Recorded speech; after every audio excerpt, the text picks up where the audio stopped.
الله.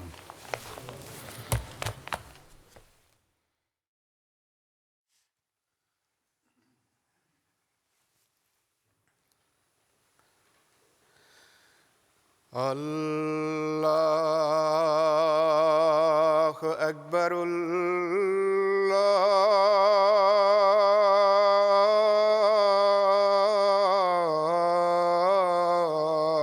الله أكبر. الله أكبر.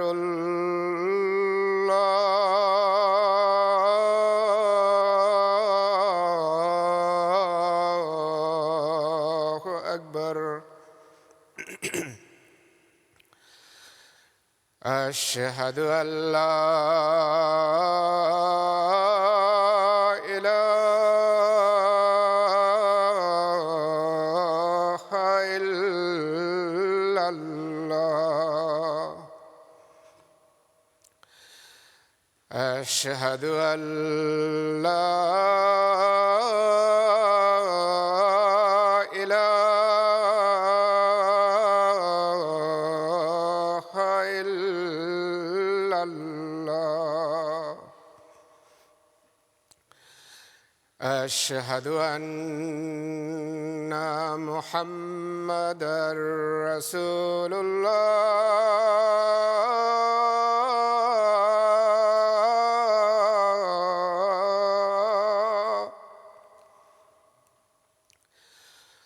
أشهد أن محمدًا رسول الله. حي على الصلاة.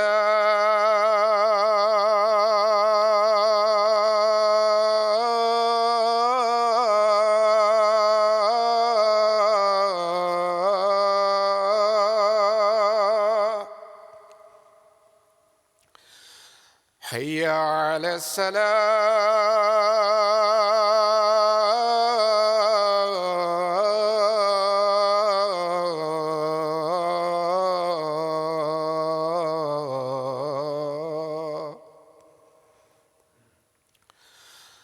حي على الفلاح.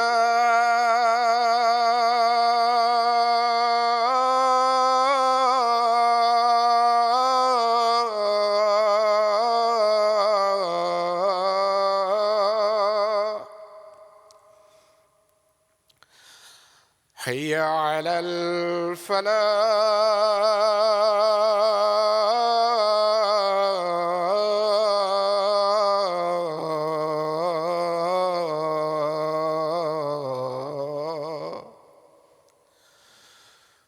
الله أكبر.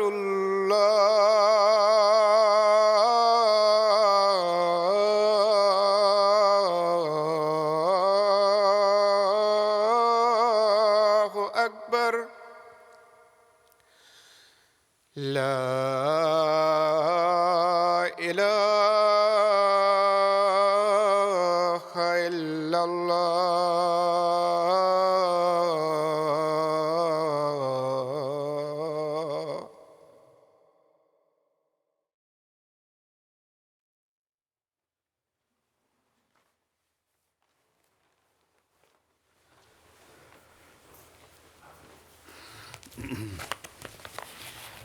السلام علیکم ورحمۃ اللہ.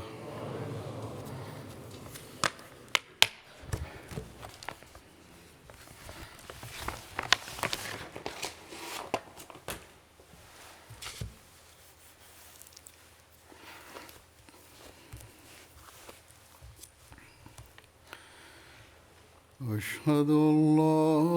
إله إلا الله وحده لا شريك له وأشهد أن محمدًا عبده ورسوله. أما بعد فأعوذ بالله من الشيطان الرجيم. بسم الله الرحمن الرحيم الحمد لله رب العالمين الرحمن الرحيم مالك يوم الدين إياك نعبد وإياك نستعين اهدنا الصراط المستقيم صراط الذين أنعمت عليهم غير المغضوب عليهم ولا الضالين.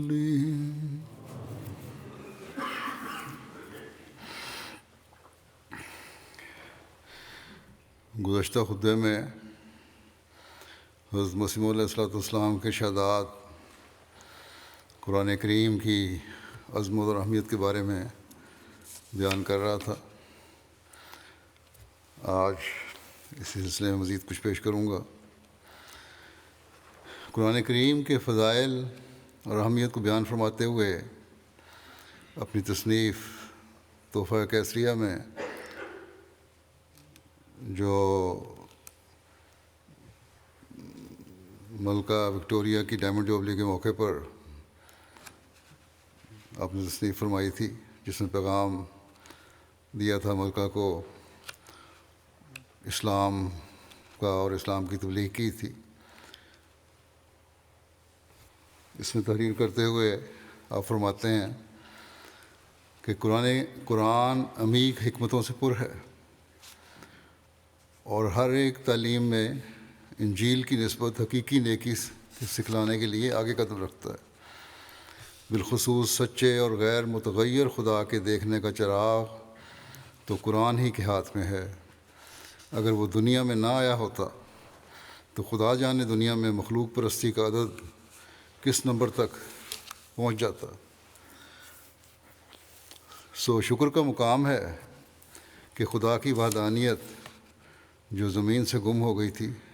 دوبارہ قائم ہو گئی. اب کون تھا اس زمانے میں جس نے اتنی جرأت سے کیسرا ہند کو اس طرح کا یہ پیغام بھیجا اور اسلام کی تبلیغ کی ہو؟ آج یہی لوگ جن میں اتنی ضرورت نہ تھی کہ اسلام اور قرآن کریم کی عظمت بیان کرتے، یہ کہتے ہیں ہمیں کہ نعوذ باللہ حضرت مسیح علیہ السلام یا جماعت احمدیہ قرآن کریم کی توہین کر رہی ہے. اور جو غیر مسلم ہیں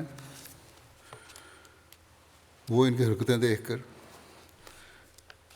اسلام کی مخالفت میں اس قدر اندھے ہو گئے ہیں، قرآن کریم کی عظمت کا رد تو کر نہیں سکتے،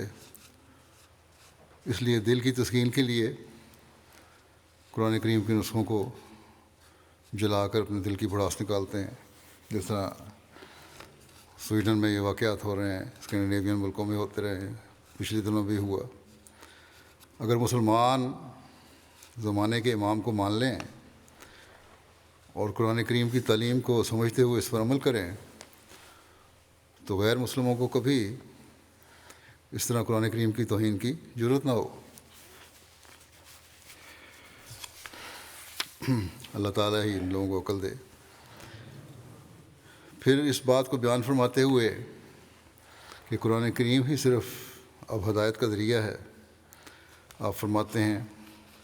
اسلام ایک ایسا بابرکت اور خدا نما مذہب ہے کہ اگر کوئی شخص سچے طور پر اس کی پابندی اختیار کرے اور تعلیموں اور ہدایتوں اور وصیتوں پر کاربند ہو جائے جو خدا تعالیٰ کے پاک کلام قرآن شریف میں مندرج ہیں، تو وہ اسی جہان میں خدا کو دیکھ لے گا. لوگ سوال کرتے ہیں کہ خدا کو اگلے جہان میں دیکھنا ہے، کس طرح دیکھیں گے؟ آپ فرماتے ہیں قرآن کریم کی تعلیم پر عمل کرو تو اسی جہان میں خدا کو دیکھ لو گے. وہ خدا جو دنیا کی نظر سے ہزاروں پردوں میں ہے، اس کی شناخت کے لیے بجوز قرآنی تعلیم کے اور کوئی بھی ذریعہ نہیں. قرآن شریف معقولی رنگ میں اور آسمانی نشانوں کے رنگ میں نہایت سہل اور آسان طریق سے خدا تعالیٰ کی طرف رہنمائی کرتا ہے۔ اس تعلیم پر عمل کرو گے تو نشانات ایسے ظاہر ہوں گے کہ خدا کے وجود کو پتہ لگ جائے گا۔ فرمایا اور اس میں ایک برکت اور قوت جاذبہ ہے جو خدا کے طالب کو دم بدم خدا کی طرف کھینچتی اور روشنی اور سکینت اور اطمینان بخشتی ہے۔ اور قرآن شریف پر سچا ایمان لانے والا صرف فلسفیوں کی طرح یہ ظن نہیں رکھتا کہ اس پر حکمت عالم کا بنانے والا کوئی ہونا چاہیے، بلکہ وہ ایک ذاتی بصیرت حاصل کر کے اور ایک پاک رویت سے مشرف ہو کر یقین کی آنکھ سے دیکھ لیتا ہے کہ فی الواقعہ وہ صانع موجود ہے، اور اس پاک کلام کی روشنی حاصل کرنے والا محض خشک معقولیوں کی طرح یہ گمان نہیں رکھتا کہ خدا واحد لا شریک ہے،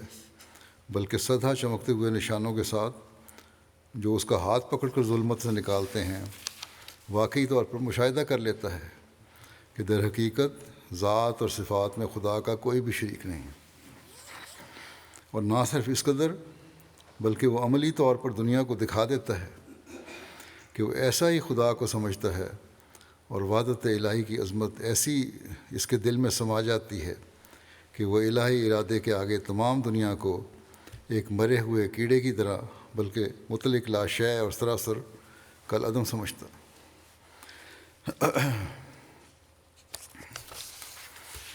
پھر قرآن کریم میں علمی اور عملی تکمیل کی ہدایت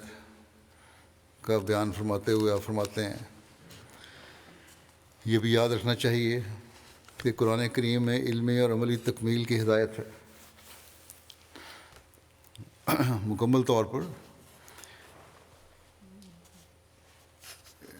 علم سے نوازا گیا ہے اور عملی ہدایات دی گئی ہیں۔ چنانچہ فرمایا کہ چنانچہ اہدنا الصراط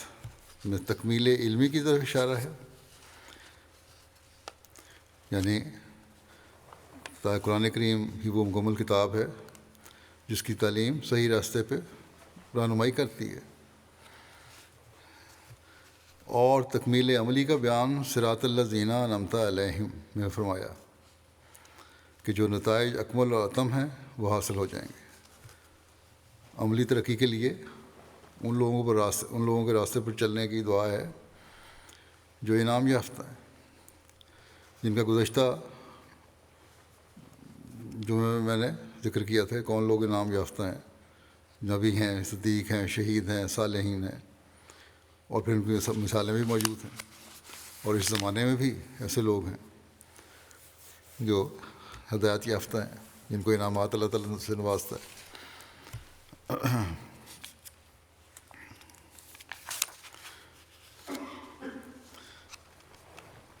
فرمایا جیسے ایک پودا جو لگایا گیا ہے جب تک پورا نشو و نما حاصل نہ کرے اس کو پھل پھول نہیں لگ سکتے، اسی طرح اگر کسی ہدایت کے اعلیٰ اور اکمل نتائج موجود نہیں ہیں وہ ہدایت مردہ ہدایت ہے جس کے اندر کوئی نشو و نما کی قوت اور طاقت نہیں ہے۔ جیسے اگر کسی کو وید کی ہدایت پر پورا عمل کرنے سے کبھی یہ امید نہیں ہو سکتی کہ وہ ہمیشہ کی مکتی یا نجات حاصل کر لے گا اور کیڑے مکوڑے بننے کی حالت سے نکل کر دائمی سرور پالے گا، تو اس ہدایت سے کیا حاصل؟ مگر قرآن شریف ایک ایسی ہدایت ہے کہ اس پر عمل کرنے والا اعلیٰ درجے کے کمالات حاصل کر لیتا ہے اور خدا تعالیٰ سے اس کا ایک سچا تعلق پیدا ہونے لگتا ہے، یہاں تک کہ اس کے اعمال صالحہ جو قرآنی ہدایتوں کے موافق کیے جاتے ہیں وہ ایک شجر طیب کی مثال جو قرآن شریف میں دی گئی ہے بڑھتے ہیں اور پھل پھول لاتے ہیں، ایک خاص قسم کی حلاوت اور ذائقہ ان میں پیدا ہو جاتا ہے۔ پھر فرماتے ہیں کہ قرآن مجید ایک ایسی پاک کتاب ہے جو اس وقت دنیا میں آئی تھی جب کہ بڑے بڑے فساد پھیلے ہوئے تھے اور بہت سی اعتقادی اور عملی غلطیاں رائج ہو گئی تھیں، اور تقریباً سب کے سب لوگ بدعمالیوں اور بدعقیدگیوں میں گرفتار تھے۔ اسی کی طرف اللہ جل شانہ قرآن مجید میں اشارہ فرماتا ہے، ظہر الفساد فی البر والبحر، یعنی تمام لوگ، کیا اہل کتاب اور کیا دوسرے، سب کے سب بد عقیدگیوں میں مبتلا تھے اور دنیا میں فساد عظیم برپا تھا۔ غرض ایسے زمانے میں خدا تعالیٰ نے تمام عقائد باطلہ کی تردید کے لیے قرآن مجید جیسی کامل کتاب ہماری ہدایت کے لیے بھیجی، جس میں کل مذاہب باطلہ کا رد موجود ہے۔ اور خاص کر سورہ فاتحہ میں جو 5 وقت ہر نماز کی ہر رکعت میں پڑھی جاتی ہے، اشارے کے طور پر کل عقائد کا ذکر ہے، جیسے فرمایا الحمدللہ رب العالمین، یعنی ساری خوبیاں اس خدا کے لیے سزاوار ہیں جو سارے جہانوں کو پیدا کرنے والا ہے۔ الرحمن، وہ بغیر اعمال کے پیدا کرنے والا ہے اور بغیر کسی عمل کے عنایت کرنے والا ہے، اس کی رحمانیت کام کرتی ہے۔ الرحیم، وہ اعمال کا پھل دینے والا ہے، جو کام کرو اس کو پھل دیتا ہے، جو دعائیں کرو وہ قبول کرتا ہے۔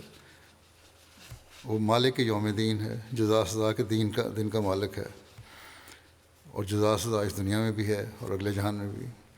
فرمایا کہ ان چاروں صفتوں میں کل دنیا کے فرقوں کا بیان کیا گیا ہے۔ اب غور سے اگر انسان 5 وقت نمازوں میں یہ پڑھے تو بڑا معرفت حاصل کر سکتا ہے۔ پھر اس بات کو بیان فرماتے ہوئے کہ قرآن ایک معجزہ ہے، آپ فرماتے ہیں معجزہ کی اصل حقیقت یہ ہے کہ معجزہ ایسے امر خارق عادت کو کہتے ہیں کہ فریق مخالف اس کی نظیر پیش کرنے سے عاجز آ جائے، کوئی مثال پیش نہ کر سکے، خواہ وہ امر بظاہر نظر انسانی طاقتوں کے اندر ہی معلوم ہو، جیسا کہ قرآن شریف کا معجزہ ہے جو ملک کے عرب کے تمام باشندوں کے سامنے پیش کیا گیا تھا۔ پس وہ اگرچہ بنظر سرسری انسانی طاقتوں کے اندر معلوم ہوتا تھا، لیکن اس کی نظیر پیش کرنے سے عرب کے تمام باشندے عاجز آ گئے۔ پس معجزے کی حقیقت سمجھنے کے لیے قرآن شریف کا کلام نہایت روشن مثال ہے کہ بظاہر وہ بھی ایک کلام ہے جیسا کہ انسان کا کلام ہوتا ہے، لیکن وہ اپنی فصیح تقریر کے لحاظ سے اور نہایت لذیذ اور مصفہ اور رنگین عبادت کے لحاظ سے، جو ہر جگہ حق اور حکمت کی پابندی کا التزام رکھتی ہے، اور نیز روشن دلائل کے لحاظ سے جو تمام دنیا کے مخالفانہ دلائل پر غالب آ گئیں، اور نیز زبردست پیش گوئیوں کے لحاظ سے ایک ایسا لاجواب معجزہ ہے جو باوجود گزرنے 1300 برس کے اب تک کوئی مخالف اس کا مقابلہ نہیں کر سکا، اور نہ کسی کو طاقت ہے جو کرے۔ قرآن شریف کو تمام دنیا کی کتابوں سے یہ امتیاز حاصل ہے کہ یہ معجزانہ پیش گوئیوں کو بھی معجزانہ عبارت میں جو اعلیٰ درجے کی بلاغت اور فصاحت سے پر اور حق اور حکمت سے بھری ہوئی ہیں بیان فرماتا ہے۔ غرض اصلی اور بھاری مقصد معجزے سے حق اور باطل میں یا صادق اور کاذب میں ایک امتیاز دکھلانا ہے،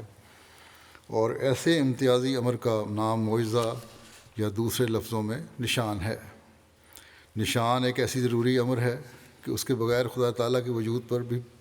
پورا یقین کرنا ممکن نہیں، اور نہ وہ ثمرہ حاصل ہونا ممکن ہے جو پورے یقین سے حاصل ہو سکتا ہے۔ یہ تو ظاہر ہے کہ مذہب کی اصل سچائی خدا تعالیٰ کی ہستی کی شناخت سے وابستہ ہے۔ سچے مذہب کے ضروری اور اہم لوازم میں سے یہ امر ہے کہ اس میں ایسے نشان پائے جائیں جو خدا تعالیٰ کی ہستی پر قطعی اور یقینی دلالت کریں، اور وہ مذہب اپنے اندر ایسی زبردست طاقت رکھتا ہو جو اپنے پیروں کا خدا تعالیٰ کے ہاتھ میں لا دے، ایسا تعلق پیدا کر دے اللہ سے۔ صرف مصنوعات پر نظر کر کے سانے کی فقط ضرورت ہی محسوس کرنا اور اس کی واقعی ہستی پر اطلاع نہ پانا یہ کامل خدا شناسی کے لیے کافی نہیں ہے۔ صرف اتنا ہی پتہ کرنا ہے کوئی بنانے والا ہے، اتنا ہی کافی نہیں ہے، اور اسی حد تک ٹھہرنے والا کوئی سچا تعلق خدا تعالیٰ سے حاصل نہیں کر سکتے۔ ٹھہرنے والے کوئی سچا تعلق خدا تعالیٰ سے حاصل نہیں کر سکتے، اور نہ اپنے نفس کو جذبات نفسانیہ سے پاک کر سکتے ہیں۔ صرف اتنا علم ہو جانا کہ کوئی ہے تو اس سے تو نفس کی صفائی نہیں ہو سکتی، نہ تعلق پیدا ہو سکتا اللہ تعالیٰ سے۔ اس سے اگر کوئی سمجھا جاتا ہے تو صرف اس قدر کہ اس ترکیب محکم اور ابلغ کا کوئی ثانیہ ہونا چاہیے، نہ یہ کہ در حقیقت وہ ثانیہ بھی ہے بھی، یعنی جو بھی کائنات میں اور دنیا میں ہمیں نظر آتا ہے اس کا کوئی بنانے والا بھی ہے بھی، یہ اصل علم بھی ہونا چاہیے۔ اور جب اس کا علم ہو کون ہے وہ، اور جس خدا کی ہم عبادت کرتے ہیں وہ ہے وہ خدا، تو پھر حقیقی تعلق بھی پیدا ہوتا ہے، پھر اللہ تعالیٰ کے حکموں پر چلنے کی طرف توجہ بھی پیدا ہوتی ہے، پھر انسان اپنے نفس کی اصلاح کی طرف بھی توجہ کرتا ہے۔ فرمایا اور ظاہر ہے کہ صرف ضرورت کو محسوس کرنا ایک قیاس ہے جو روایت کا مقام نہیں ہو سکتا، اور نہ روایت کے پاک نتائج اس سے پیدا ہو سکتے ہیں۔ کسی کو قیاس کرنا اور دیکھنے میں بڑا فرق ہے۔ بس جو مذہب انسان کی خدا شناسی کو صرف ہونا چاہیے کہ ناقص مرحلے تک چھوڑتا ہے، وہ اس کی عملی حالت کا چارہ گر نہیں ہے۔ بس در حقیقت ایسا مذہب ایک مردہ مذہب ہے جس سے کسی پاک تبدیلی کی توقع رکھنا ایک طمع خام ہے۔ ظاہر ہے کہ محض عقلی دلائل مذہب کی سچائی کے لیے کامل شہادت نہیں ہو سکتے، اور یہ ایسی مہر نہیں ہے کہ کوئی جال ساز اس کے بنانے پر قادر نہ ہو، بلکہ یہ تو عقل کے چشمہ عام کی ایک گداگری متصور ہوگی۔ صرف عقلی دلیلیں تو دی جا سکتی ہیں، یا عقل سے کوئی بہت بڑی باتیں بھی کر سکتا ہے، لیکن اتنا ہی کافی نہیں ہے۔ جب تک اللہ تعالیٰ کی صفات سے کو نہ انسان جانے، ان سے استفادہ نہ کرے۔ فرمایا پھر اس بات کا کون فیصلہ کرے کہ عقلی باتیں جو ایک کتاب نے لکھیں در حقیقت وہ الہامی ہیں یا کسی اور کتاب سے چرا کر لکھی گئی ہیں؟ اگر فرض بھی کر لیں کہ وہ چرائی ہوئی نہیں ہیں، تو پھر بھی ہستی باری تعالیٰ پر وہ کب دلیل قاطع ہو سکتی ہیں، اور کب کسی طالب حق کا نفس اس بات پر پوری تسلی پا سکتا ہے کہ فقط وہی عقلی باتیں یقینی طور پر آیت خدا نما ہیں، اور کب یہ اطمینان بھی ہو سکتا ہے کہ وہ باتیں بکلی غلطی سے مبرہ ہیں، یعنی میں ایسے نشانات ہیں جو اللہ تعالیٰ کی طرف لے جانے والے ہیں یا ہر قسم کی غلطی سے پاک ہیں۔ بس اگر مذہب صرف چند باتوں کو عقل یا فلسفے کی طرف منسوب کر کے اپنی سچائی کی وجہ بیان کرتا ہے اور آسمانی نشانوں اور خارق عادت امور کے دکھلانے سے قاصر ہے، تو ایسے مذہب کا پیرو فریب خوردہ یا فریب دہندہ ہے، اور وہ تاریکی میں مرے گا۔ اگر محض عقلی دلائل سے تو خدا تعالیٰ کا وجود بھی یقینی طور پر ثابت نہیں ہو سکتا، چاہ جائے کہ کسی مذہب کی سچائی اسے ثابت ہو جائے۔ اور جب تک ایک مذہب اس بات کا ذمہ وار نہ ہو کہ وہ خدا کی ہستی کو یقینی طور پر ثابت کر کے دکھلائے، تب تک وہ مذہب کچھ چیز نہیں ہے، اور بدقسمت ہے وہ انسان جو ایسے مذہب پر فریفتہ ہو۔ ایک وہ مذہب لعنت کا داغ اپنے پیشانی پر رکھتا ہے جو انسان کی معرفت کو اس مرحلے تک نہیں پہنچا سکتا جس سے گویا وہ خدا کو دیکھ لے۔ بس یہ ہے وہ مقام جس کو حاصل کرنے کی ہمیں کوشش کرنی چاہیے۔ خدا کو پہچانے، نشانوں سے پہچانے، ذاتی تعلق سے پہچانے، صرف عقلی دلائل نہیں۔ اور پھر جو حقیقت اللہ تعالیٰ کی انسان پہ کھلتی ہے وہ حقیقت ہے۔ اللہ تعالیٰ کے فضل سے جماعت احمدیہ میں ایسی مثالیں ہیں کہ غیر مذہب بلکہ لا مذہب اور خدا کو نہ ماننے والوں کو بھی خدا کے وجود کا یقین دلایا گیا، عقلی دلائل دیے گئے، اور پھر جب نشان دکھائے گئے اور واقعات بیان کیے گئے، انہوں نے مذہب کو بھی مانا اور اسلام کو بھی مانا۔ یہاں مغرب میں بھی ایسے لوگ ہیں، مثلا بیلجیم گئے، ایک دوست تھے، دہریہ تھے، بیلجین انڈونیشین تھے اوریجن کے، پھر بیلجین میں آگے وہیں ہو گئے۔ انہوں نے بیعت کی اور مجھے خود بتایا انہوں نے کہ میں نے جب خدا تعالیٰ کے وجود کو تسلیم کر لیا، نہ صرف عقل سے بلکہ واقعاتی دلائل سے اور نشانات سے، تو پھر میرے لیے اور کوئی چارہ نہ تھا کہ میں احمدیت اور حقیقی اسلام کو تسلیم نہ کروں۔ اور یہ راستہ کیوں کہتے ہیں؟ مجھے احمدیت نے دکھایا تھا، اس لیے میں احمدی مسلمان ہوا۔ پھر قرآن کریم دعویٰ کرتا ہے کہ یہ متقیوں کے لیے ہدایت ہے، حضرت مسیح موعود فرماتے ہیں اس بارے میں کہ ان آیات میں جو معرفت کا نقطہ مخفی ہے وہ یہ ہے کہ خدا تعالیٰ نے یہ فرمایا ہے کہ الف لام میم ذالک الکتاب لا ریب فیہ ھدی للمتقین، یعنی یہ وہ کتاب ہے جو خدا تعالیٰ کے علم سے ظہور پذیر ہوئی ہے، اور چونکہ اس کا علم جہل اور نسیان سے پاک ہے، جہالت اور بھول چوک سے پاک ہے، اس لیے یہ کتاب ہر ایک شک و شبہ سے خالی ہے، اور چونکہ خدا تعالیٰ کا علم انسانوں کی تکمیل کے لیے اپنے اندر ایک کامل طاقت رکھتا ہے، اس لیے یہ کتاب متقین کے لیے ایک کامل ہدایت ہے اور ان کو اس مقام تک پہنچاتی ہے جو انسانی فطرت کی ترقیات کے لیے آخری مقام ہے۔ اور پھر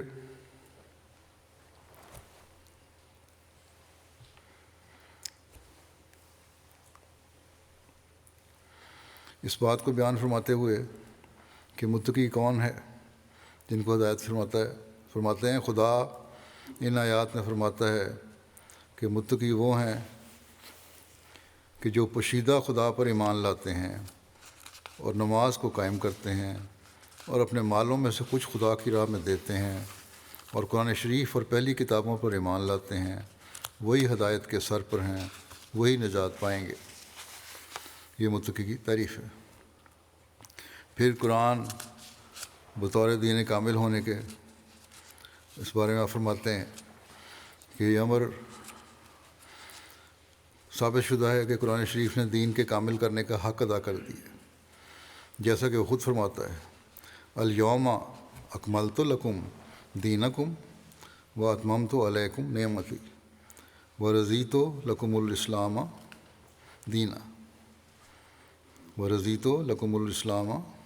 دینا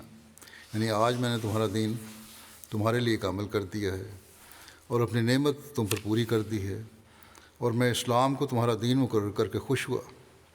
سو قرآن شریف کے بعد کسی کتاب کو قدم رکھنے کی جگہ نہیں، کیونکہ جس قدر انسان کی حاجت تھی وہ سب کچھ قرآن شریف بیان کر چکا۔ اب صرف مکالمات الہیہ کا دروازہ کھلا ہے، اور وہ بھی خود بخود نہیں بلکہ سچے اور پاک مکالمات جو صریح اور کھلے طور پر نصرت الہی کا رنگ اپنے اندر رکھتے ہیں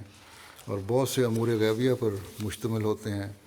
وہ بعد تزکیہ نفس محض پیروی قرآن شریف اور اتباع آن حضرت صلی اللہ علیہ وسلم سے حاصل ہوتے ہیں۔ افسوس کہ ہمارے مخالفین یہ معرفت کی باتیں سننا نہیں چاہتے، اور ہم پر الزام لگاتے ہیں کہ نعوذ باللہ ہم نے قرآن کریم میں تعریف کر دی۔ قرآن کریم کے بطور طب روحانی کے بارے میں آپ اپنی تصنیف میں چشمہ معرفت میں فرماتے ہیں کہ قرآن شریف ایک ایسی پرحکمت کتاب ہے جس نے طب روحانی کے قواعد کلیہ کو، یعنی دین کے اصول کو، جو دراصل طب روحانی ہے، طب جسمانی کے قواعد کلیہ کے ساتھ تطبیق دی ہے، اس کے مطابق ٹھہرایا ہے، اور یہ تطبیق ایک ایسی لطیف ہے جو سدھا معارف اور حقائق کے کھلنے کا دروازہ ہے، اور سچی اور کامل تفسیر قرآن شریف کی وہی شخص کر سکتا ہے جو طب جسمانی کے قواعد کلیہ پیش نظر رکھ کر قرآن شریف کے بیان کردہ قواعد میں نظر ڈالتا ہے۔ فرمایا کہ ایک دفعہ مجھے بعض محقق اور حاذق طبیبوں کی بعض کتابیں کشفی رنگ میں دکھلائی گئیں۔ اللہ تعالیٰ نے خود رہنمائی فرمائی، بعض طبیبوں کی کشفی رنگ میں کتابیں دکھلائی گئیں جو طب جسمانی کے قواعد کلیہ اور اصول علمیہ اور ستہ ضروریہ وغیرہ کی بحث پر مشتمل تھیں اور متضمن تھیں، اس تعلق میں تھیں، جن میں طبیب حاذق کرشی کی کتاب بھی تھی، ان میں سے ایک کتاب کرشی جو حکیم ہیں ان کی بھی تھی، اور اشارہ کیا گیا کہ یہی تفسیر قرآن ہے۔ اس سے معلوم ہوا کہ علم الابدان اور علم الادیان میں نہایت گہرے اور عمیق تعلقات ہیں اور ایک دوسرے کے مصدق ہیں، اور جب میں نے ان کتابوں کو پیش نظر رکھ کر جو طب جسمانی کی کتابیں تھیں قرآن شریف پر نظر ڈالی تو وہ عمیق در عمیق طب جسمانی کے قواعد کلیہ کی باتیں نہایت بلیغ پیرایا میں قرآن شریف میں موجود پائیں. یعنی جسمانی اور روحانی علاج کے لیے بھی قرآن کریم صحیح مدد ملتی ہے، اور اس میں غور کرنے کے لیے، معرفت حاصل کرنے کے لیے زمانے کے امام کی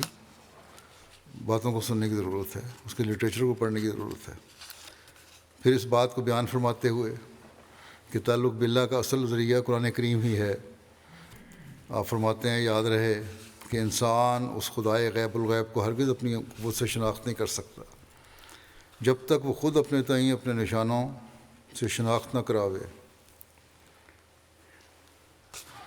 اور خدا تعالیٰ سے سچا تعلق ہرگز پیدا نہیں ہو سکتا جب تک وہ تعلق خاص خدا تعالیٰ کے ذریعے سے پیدا نہ ہو، اور نفسانی علائشیں ہرگز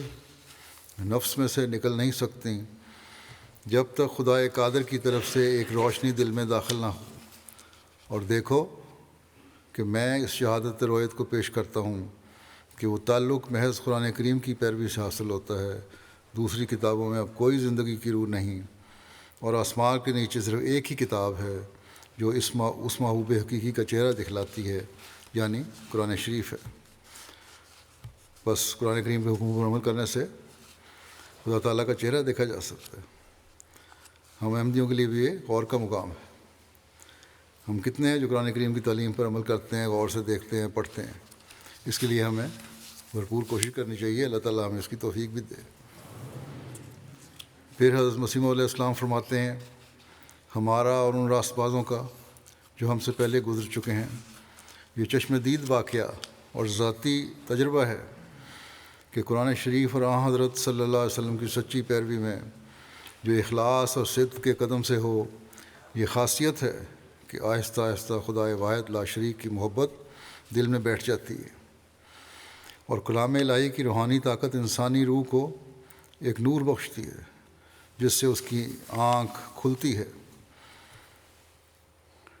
اور انجام کار عالم ثانی کے عجائبات اس کو دکھائی دیتے ہیں. بس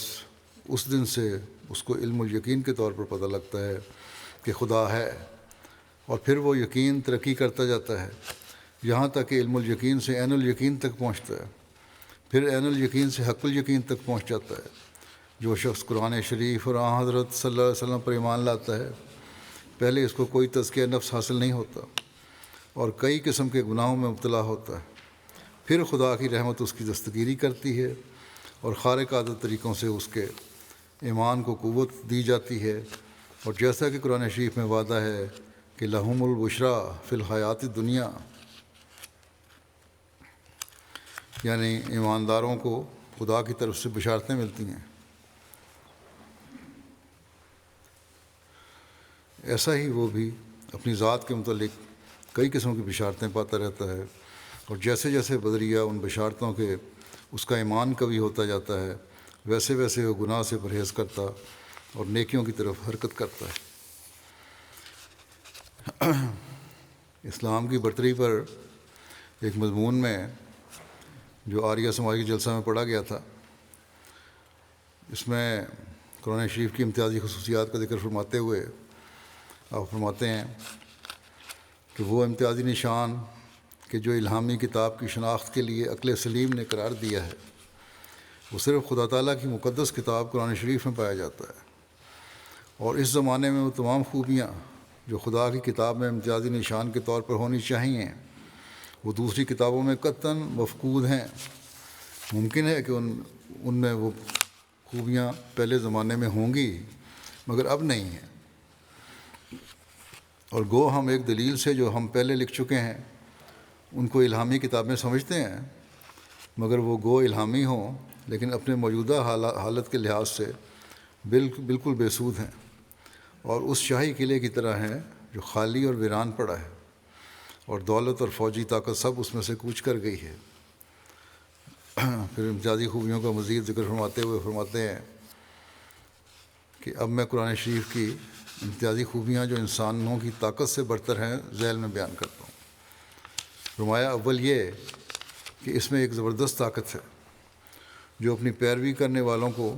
ظنی معرفت سے یقینی معرفت تک پہنچا دیتی ہے۔ صرف ظن نہیں ہوتا بلکہ یقین ہوتا ہے، اور معرفت، یقینی معرفت پیدا ہو جاتی ہے۔ اور وہ یہ کہ جب ایک انسان کامل طور پر اس کی پیروی کرتا ہے تو خدائی طاقت کے نمونے معجزے کے رنگ میں اس کو دکھائے جاتے ہیں، اور خدا اس سے کلام کرتا ہے اور اپنے کلام کے ذریعے سے غیبی امور پر اس کو اطلاع دیتا ہے۔ اور میں ان قرآنی برکات کو قصے کے طور پر بیان نہیں کرتا، بلکہ میں وہ معجزات پیش کرتا ہوں کہ جو مجھ کو خود دکھائے گئے۔ وہ تمام معجزات 1,00,000 کے قریب ہیں، بلکہ غالباً وہ 1,00,000 سے بھی زیادہ ہیں۔ خدا نے قرآن شریف میں فرمایا تھا کہ جو شخص میرے اس کلام کی پیروی کرے وہ نہ صرف اس کتاب کے معجزات پر ایمان لائے گا بلکہ اس کو بھی معجزات دیے جائیں گے۔ سو میں نے بذات خود وہ معجزات خدا کے کلام کی تاثیر سے پائے جو انسان کی طاقت سے بلند اور محض خدا کا فعل ہیں۔ وہ زلزلے جو زمین پر آئے، وہ طاعون جو دنیا کو کھا رہی ہے، وہ انہی معجزات میں سے ہیں جو مجھ کو دیے گئے۔ فرمایا کہ یہ معجزات میرے نہیں بلکہ قرآن شریف کے ہیں، کیونکہ ہم اسی کی طاقت اور اسی کی عطا کردہ روح سے یہ کام کر رہے ہیں۔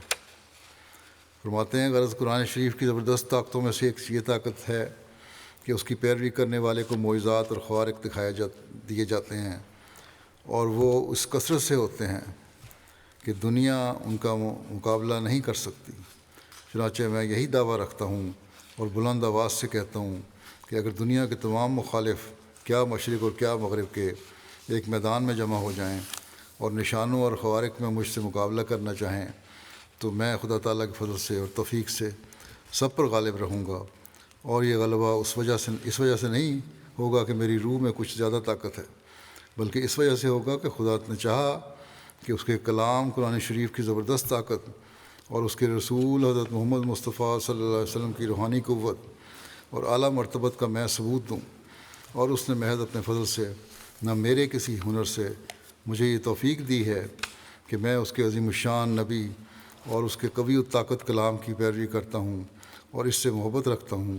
اور وہ خدا کا کلام جس کا نام قرآن شریف ہے، جو ربانی طاقتوں کا مظہر ہے، میں اس پر ایمان لاتا ہوں۔ اور قرآن شریف کا یہ وعدہ ہے کہ لہم البشریٰ فی الحیات الدنیا،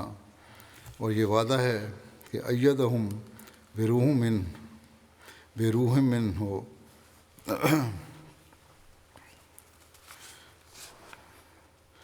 ایدہم بروح من،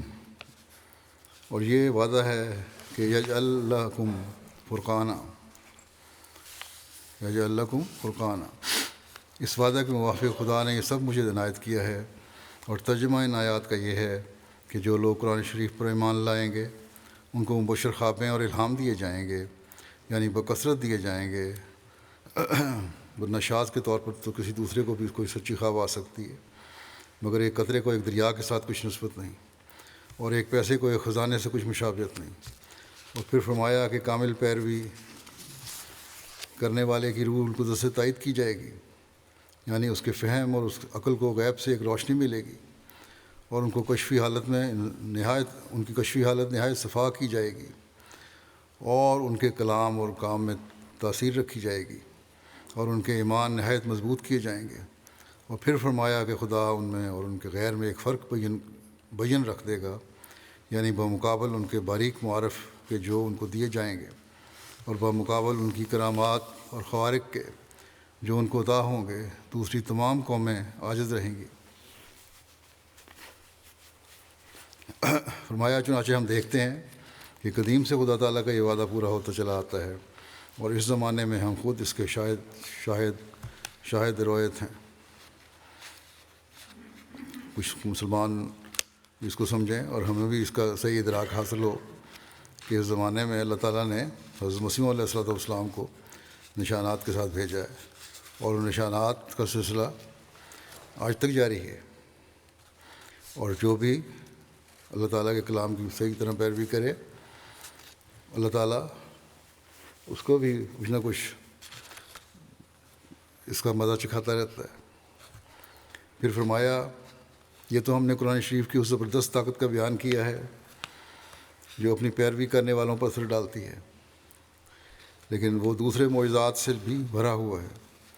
اس نے اسلام کی ترقی اور شوکت اور فتح کو اس وقت خبر دی تھی جبکہ حضرت صلی اللہ علیہ وسلم مکہ کے جنگلوں میں اکیلے پھرا کرتے تھے اور ان کے ساتھ بجوز چند غریب اور ضعیف مسلمانوں کے اور کوئی نہ تھا۔ اور جب کیسر روم ایرانیوں کی لڑائی سے مغلوب ہو گیا اور ایران کے کسریٰ نے اس کے ملک کا ایک بڑا حصہ دبا لیا، تب بھی قرآن شریف نے بطور پیش گوئی کے یہ خبر دی کہ 9 برس کے اندر پھر کیسر روم فتح یاب ہو جائے گا اور ایران کو شکست دے گا۔ چنانچہ ایسا ہی ظہور میں آیا، ایسا ہی شق القمر کا عالیشان معجزہ جو خدائی ہاتھ کو دکھلا رہا ہے قرآن شریف میں مذکور ہے کہ حضرت صلی اللہ علیہ وسلم کی انگلی کے اشارے سے چاند 2 ٹکڑے ہو گیا اور کفار نے اس معجزے کو دیکھا۔ یہ سب تفصیل آپ کی کتاب چشمہ معرفت میں موجود ہے، مختصر میں نے بیان کیا ہے۔ پھر چشمہ معرفت میں ہی اس بات کو بیان فرماتے ہوئے کہ قرآن کے قصے دراصل پیش گوئیاں ہیں، آپ فرماتے ہیں جس قدر قرآن شریف میں قصے ہیں وہ در حقیقت قصے نہیں بلکہ وہ پیش گوئیاں ہیں جو قصوں کے رنگ میں لکھی گئی ہیں۔ ہاں وہ توریت میں تو ضرور صرف قصے پائے جاتے ہیں، مگر قرآن شریف نے ہر ایک قصے کو رسول کریم کے لیے اور اسلام کے لیے ایک پیش گوئی قرار دے دیا ہے، اور یہ قصوں کی پیش گوئیاں بھی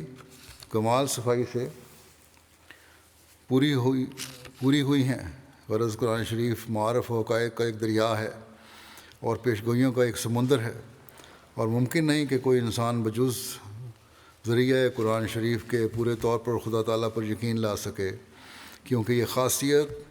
خاص طور پر قرآن شریف میں ہی ہے کہ اس کی کامل پیروی سے وہ پردے جو خدا میں اور انسان میں حائل ہیں وہ سب دور ہو جاتے ہیں۔ ہر ایک مذہب والا محض قصے کے طور پر خدا کا نام لیتا ہے، مگر قرآن شریف اس محبوب حقیقی کا چہرہ دکھلا دیتا ہے اور یقین کا نور انسان کے دل میں داخل کر دیتا ہے، اور وہ خدا جو تمام دنیا پر پوشیدہ ہے وہ محض قرآن شریف کے ذریعے سے دکھائی دیتا ہے، بشرطے کہ حقیقی طور پر قرآن کریم کی تعلیم پر عمل کیا جائے۔ پھر آپ فرماتے ہیں کہ قرآن کریم کے 2 حصے ہیں، قصے بھی، ایک حصہ قصے اور دوسرا احکام۔ فرماتے ہیں قرآن کریم کے 2 حصے ہیں،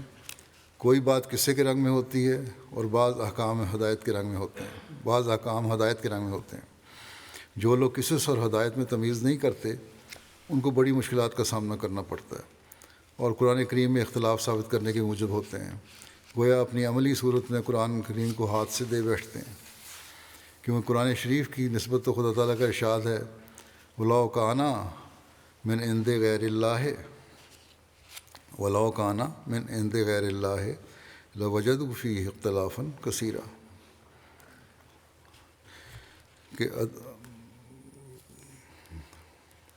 کہ اگر وہ اللہ کے سوا کسی اور کی طرف سے ہوتا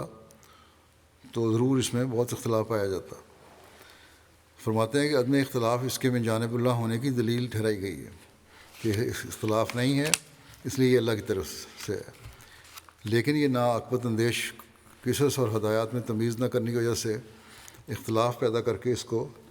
من عند غیر اللہ ٹھہراتے ہیں۔ افسوس ہے ان کی دانش پر۔ جیسا کہ بیان ہوا تھا، قصص جو ہے وہ پیش گوئیوں کے رنگ رکھتے ہیں اور احکامات دوسرے احکامات ہیں، ان کو اگر ملا کے بعض لوگ سمجھنے کی کوشش کرتے ہیں تو غلط فہمی میں پڑ جاتے ہیں۔ خود عرفان نہیں ان کو سمجھنے کا، اور جو تفسیر کی جائے اس پر تعریف کا الزام لگا دیتے ہیں۔ قرآن کریم کی تعلیم کی اعلیٰ درجے کی خوبیوں کو ذکر کرتے ہوئے آپ فرماتے ہیں قرآن شریف کی اعلیٰ درجے کی خوبیوں میں سے اس کی تعلیم بھی ہے، کیونکہ وہ انسانی فطرت اور انسانی مسالے کے سراسر مطابق ہے۔ مثلاً توریت کی یہ تعلیم ہے کہ دانت کے بدلے دانت اور آنکھ کے بدلے آنکھ، اور انجیل یہ کہتی ہے کہ بدی کا ہرگز مقابلہ نہ کر، بلکہ اگر کوئی تیری دائیں گال پر تماچا مارے تو دوسری بھی پھیر دے۔ مگر قرآن شریف کہتا ہے کہ جزاء سیئۃ سیئۃ مثلھا ومن عفا واصلح فاجرہ علی اللہ، یعنی بدی کا بدلہ تو اسی قدر بدی ہے، لیکن جو شخص اپنے قصوروار کا گناہ بخشے اور اس گناہ کے بخشنے میں وہ شخص جس نے گناہ کیا ہے اصلاح پذیر ہو سکے اور آئندہ اپنی بدی سے باز آ سکے تو معاف کرنا بدلہ لینے سے بہتر ہوگا، ورنہ سزا دینا بہتر ہوگا۔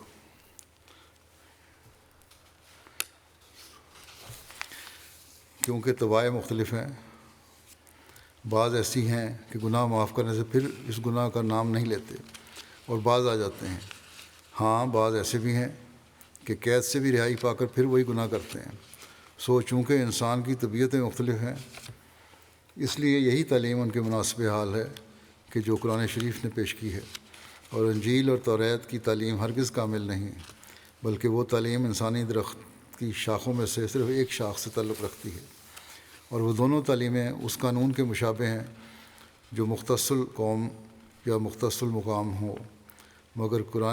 قرآنی تعلیم تمام طبائع انسانی کا لحاظ رکھتی ہیں۔ یہ مثال پہلے بیان میں نے کی تھی پچھلے جمعے بھی، لیکن اور پہلو سے کی تھی۔ اب قرآن کریم کے اوصاف کے لحاظ سے اس حوالے سے یہ مثال پیش کی جا رہی ہے۔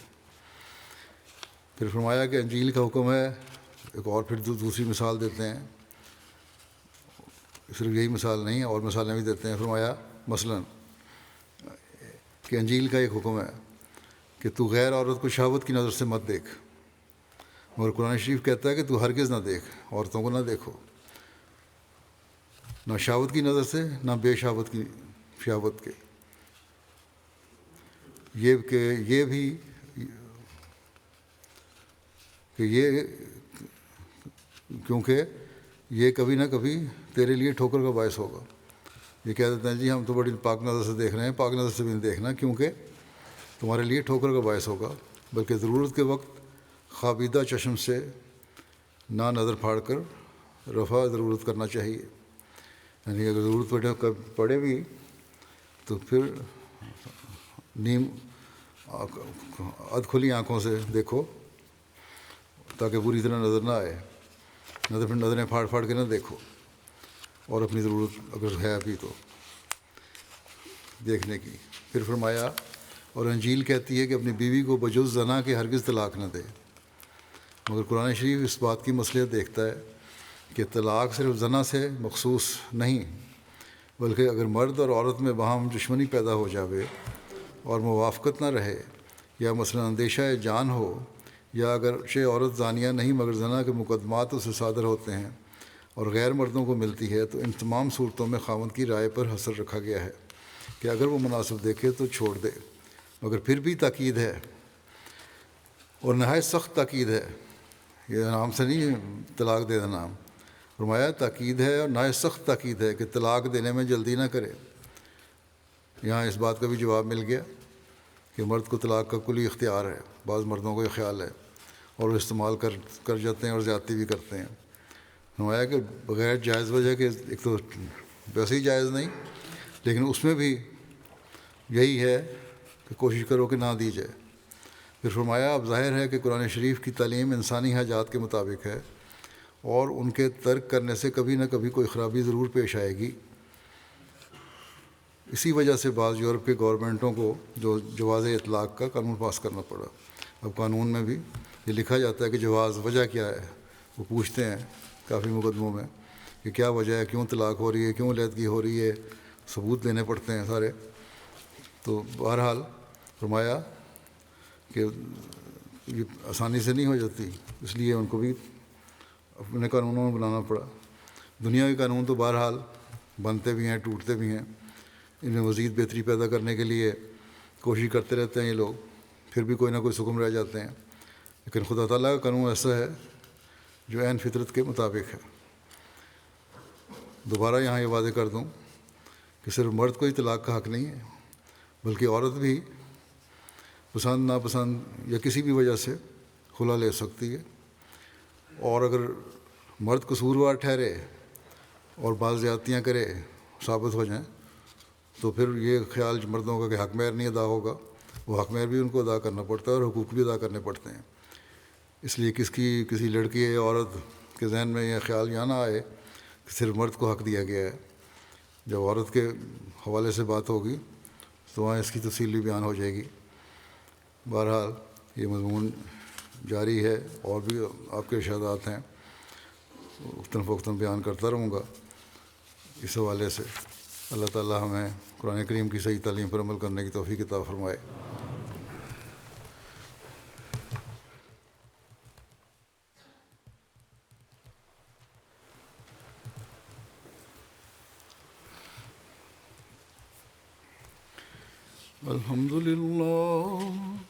الحمد لله نحمده ونستعينه ونستغفره ونؤمن به ونتوكل عليه ونعوذ بالله من شرور أنفسنا ومن سيئات أعمالنا من يهده الله فلا مضل له ومن يضلل فلا هادي له ونشهد أن لا إله إلا الله ونشهد أن محمدا عبده ورسوله عباد الله رحمكم الله إن الله يأمر بالعدل والإحسان وإيتاء ذي القربى وينهى عن الفحشاء والمنكر والبغي يعظكم لعلكم تذكرون اذكروا الله يذكركم وادعوه يستجب لكم ولذكر الله أكبر